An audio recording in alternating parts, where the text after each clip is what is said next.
Alright guys, so this is video about removing or replacing actual bulb inside.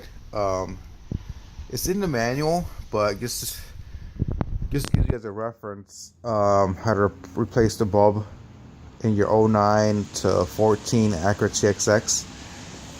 Down here, I can't really see, but this is like plastic flap down here.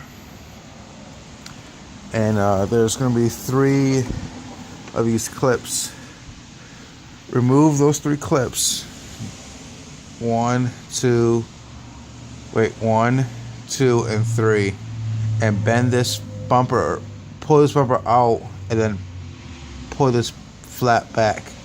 And you will have an access door opening right here to the fog light bulbs. Okay? Alright.